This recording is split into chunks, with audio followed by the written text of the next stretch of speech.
I think a lot of people confused by the new Arabic name, El Hajj Malik El Shabazz. I've always had the name on my passport, Malik El Shabazz, only I only used it in the Muslim world. Well, Hajj is a title that is given to any Muslim who makes the pilgrimage to Mecca during the official Hajj season. One thing that I found in all of my travels was that all of the Africans, not only the Africans, but the Asians and the Muslims, look upon us as their long-lost brothers. And America had actually tricked many of them into a hands-off policy by giving them the impression that she was honestly trying to do something to solve the problem. My argument over there was designed to prove that it is impossible for the United States government to solve the race problem. It's impossible. Never have I witnessed such sincere hospitality and overwhelming spirit of true brotherhood as is practiced by people of all colors and races here in this ancient holy land, the home of Abraham, Muhammad, and all the other prophets of the Holy Scriptures.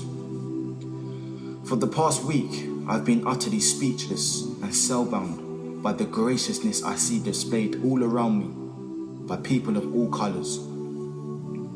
I've been blessed to visit the holy city of Mecca. I've made my 7 circuits around the Kaaba, led by a young Mutawaf named Muhammad. I drank water from the well of the Zamzam. I ran 7 times back and forth between the hills of Mount Al-Safa and Al-Marwa. I've prayed in the ancient city of Mina, and I've prayed on Mount Arafat. There were tens of thousands of pilgrims from all over the world. They were of all colors, from blue-eyed blondes to black-skinned Africans.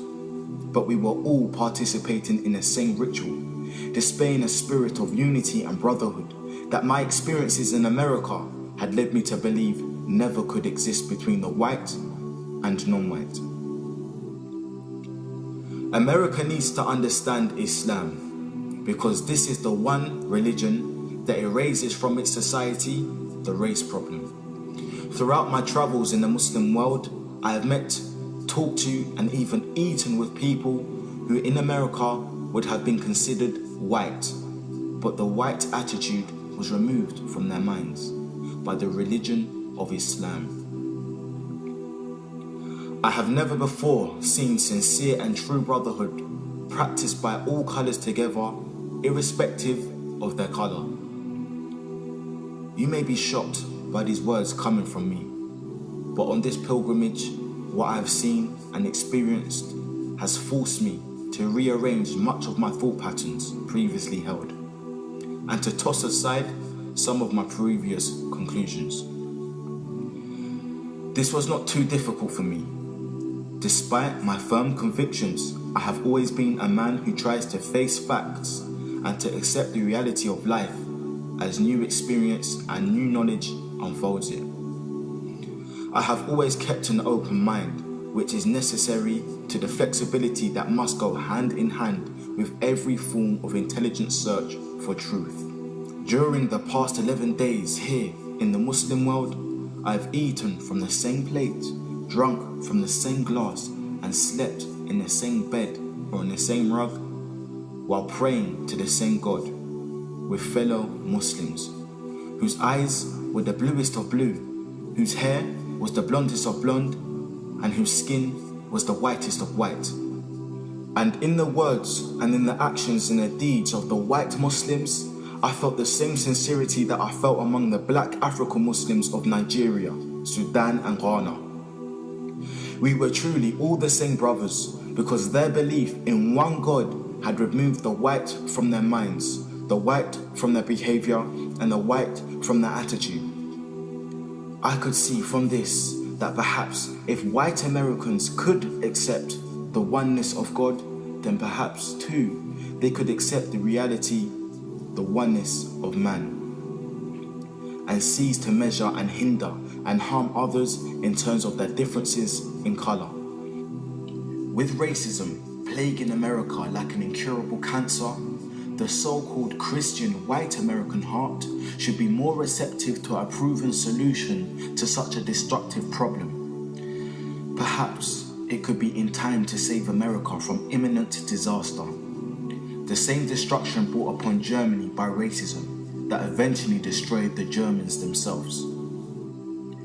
Each hour here in the Holy Land enables me to have great spiritual insights into what is happening in America between black and whites. The American Negro never can be blamed for his racial animosities. He is only reacting to 400 years of the conscious racism of the American whites.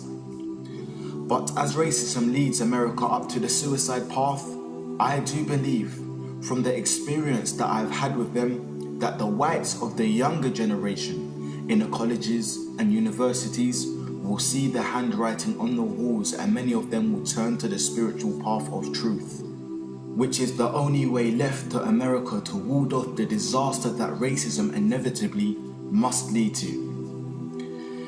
Never have I been so highly honored. Never have I been made to feel more humble and worthy.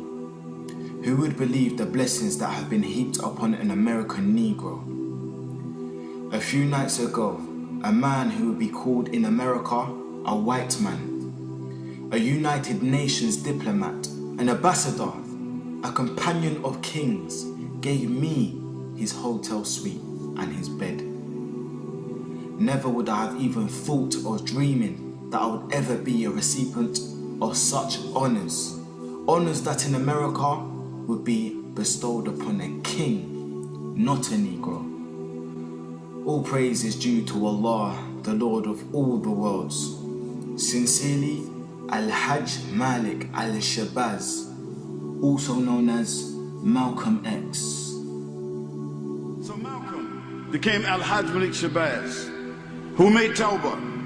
He took his Shahada. He performed his Hajj. He said, on my way back from Mecca, I visited 7 countries, and the CIA, and the FBI, and the International Interpol Police, and others plotted to try to kill me at least 5 times. You don't have to ask yourself why they were plotting to kill this man. If I recall, I pointed out that while I was at Mecca making the pilgrimage, I spoke about the brotherhood that existed at all levels and among all people who were there on that Hajj, who had accepted the religion of Islam.